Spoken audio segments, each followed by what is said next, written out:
हे गणित बघा. एका 2000 रुपयाच्या वस्तूवर प्रथम 20% वाढ होते आणि त्यानंतर पुन्हा 25% वाढ केली जाते, तर वस्तूची अंतिम किंमत किती असेल? हे गणित आपण 4 पद्धतीने आपण सोडवू शकतो. त्यातली पहिली पद्धत आहे आपण बेसिक पद्धतीने, म्हणजे मूळ किंमत किती दिलेली आहे? मूळ किंमत दिलेली आहे 2000 रुपये. पहिला किती टक्के वाढ होते? पहिली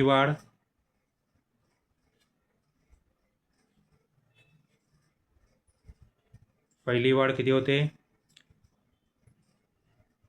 20%.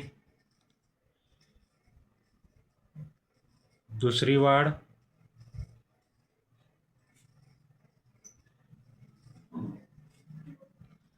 25%. मग आपण बेसिक सूत्रानुसार हे पहिल्यांदा सोडवू. त्यातली पहिली पद्धत आहे,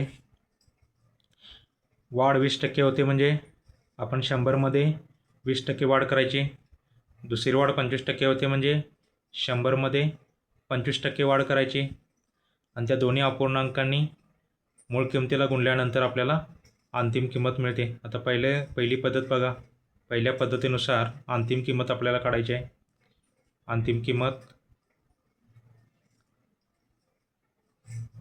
किंमत बरोबर मूळ किंमत किती आहे?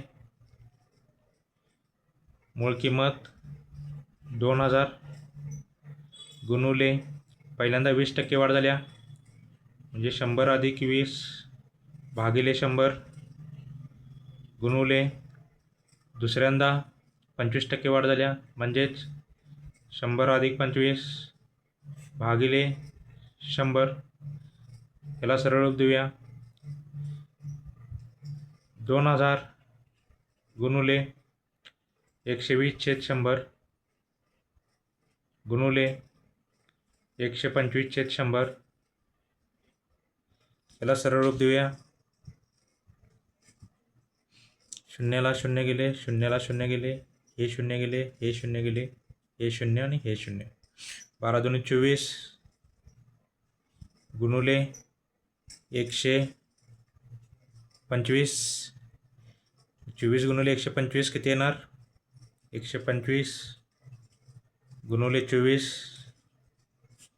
24 पाचा 120 असे. 24 दुनी 48 आणि 12 60. 24 एके 24 आणि 7 30 म्हणजे अंतिम किंमत येणार 3000 रुपये. ही पहिली पद्धत झाली. दुसरी पद्धत आहे अपूर्णांकाच्या पद्धतीने. आता 20% म्हणजे 1/4.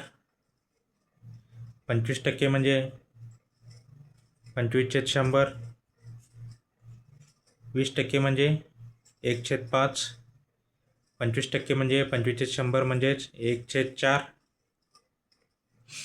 आता वाढ झालेले 20% वाढ झालेले, त्यामुळे हे येणार 120%. 120% म्हणजेच 120/100 बरोबर 6/5 आणि 125/100 125/100 बरोबर 5/4. हेच तुम्ही अंशामध्ये छेद जर अधिक केला तर हे 6/5 येते. इथंसुद्धा अंशामध्ये छेद अधिक केला, छेद आहे तसा ठेवायचा म्हणजे 1/4. 4 आणि 1 5, 5/4. मग अंतिम किंमत काढण्यासाठी अंतिम किंमत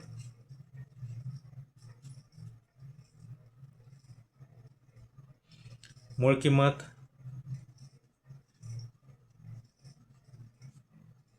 2000 रुपये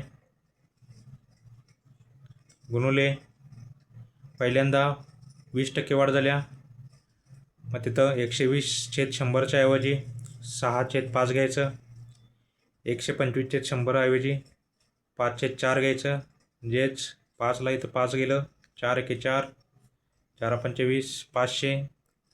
500 गुणिले 6 म्हणजेच 3000 रुपये.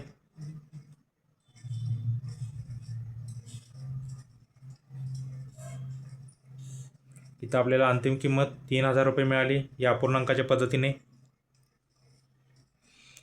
तिसरी पद्धत बघा. मूळ किंमत 2000 रुपये, 20% वाढ झाल्या. मग 2000चे 20% किती, तर 400 रुपये. म्हणजे 2000 आणि 400 किती होणार, 400 रुपये वाढ झाल्या.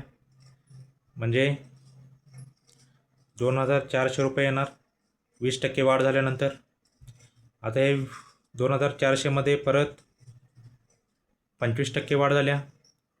2400चं 25% बघा किती येते, 24 गुणिले 25, 25 चौक 100, 10, 25 दोन्ही 50 आणि 600.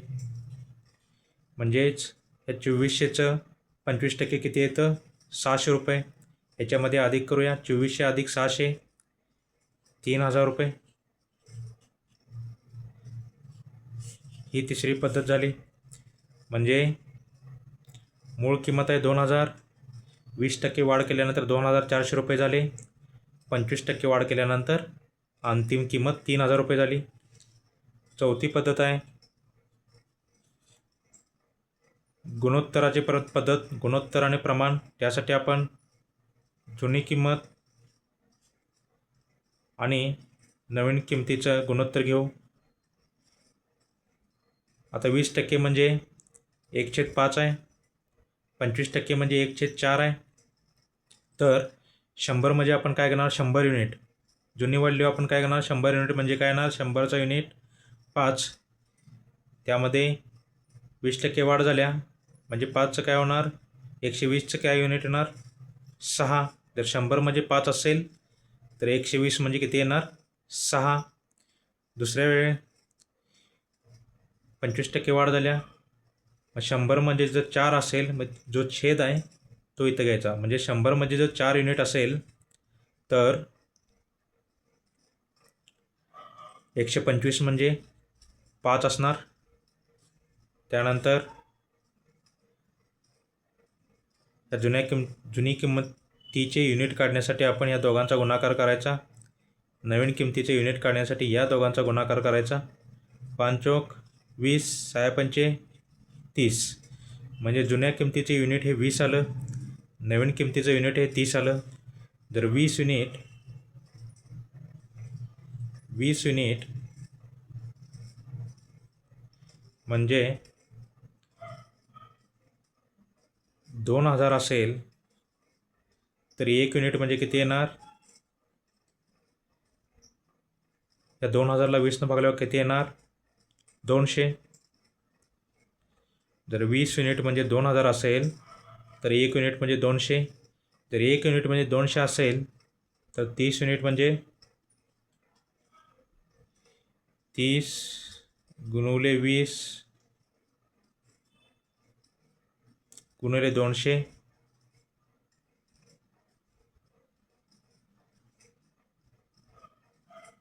एक युनिट म्हणजे किती येणार आहे, 100 युनिट्स.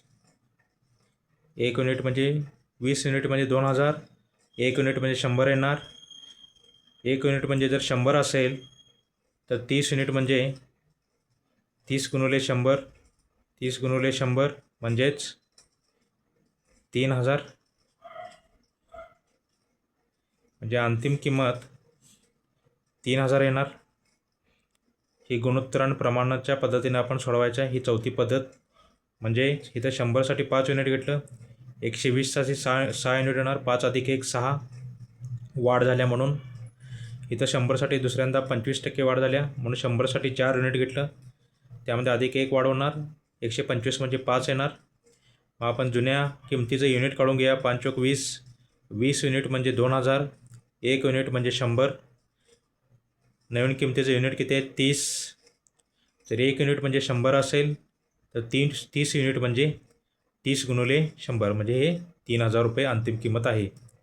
म्हणजेच हे गणित आपण 4 पद्धतीने सोडवू शकतो.